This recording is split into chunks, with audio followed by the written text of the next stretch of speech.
Do you know this song? So basically या गाण्याला आपण जॉग्राफिकली समजून घेऊया. या गाण्याची सुरुवात जी आहे ती अनारी मूव्ही पासून झालेली आहे, जिच्यामध्ये करिश्मा कपूर आणि व्यंकटेश हे दोघं जण ऍक्टिंग करतात. या गाण्याची सुरुवात असते की पूरब से मस्तानी पूर्वाई चली.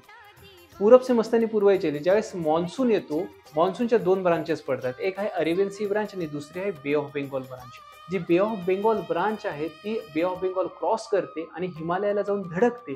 तिथे धडकल्यानंतर तिची जी डिरेक्शन आहे ती पश्चिमेकडे, पंजाबकडे वळायला लागते आणि त्या पश्चिमेकडे जाताना ती बिहार, वेस्ट बेंगॉल आणि त्याचप्रमाणे उत्तर प्रदेशच्या काही भूभागांमधून जाते.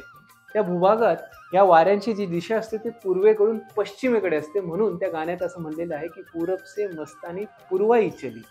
पुढे गाण्याचे बोल म्हणतात की ती फुलो की गली चाली. फुलो की गली म्हणजे valley of flowers. Valley of flowers Uttarakhand, Himachal Pradesh, जिथे हिमालयाच्या पर्वतरांगांमध्ये फुलांची व्हॅली तयार झालेली आहे. गीत गाए नद्या लहरों में है चमचम, है घटा दिवानी पाणी करे छमछम. याचा अर्थ असा आहे की बिकॉज ऑफ मॉन्सूनल रेनफॉल पाणी येते, नद्यांमध्ये खळखळाट व्हायला लागला आणि त्याचपासून एक नवीन ऊर्जा नद्यांमध्ये आलेली आहे. सो एक गाणं बे ऑफ बेंगॉल ब्रांच एक्सप्लेन करते कम्प्लीट मॉन्सूनल फेनॉमेनॉन.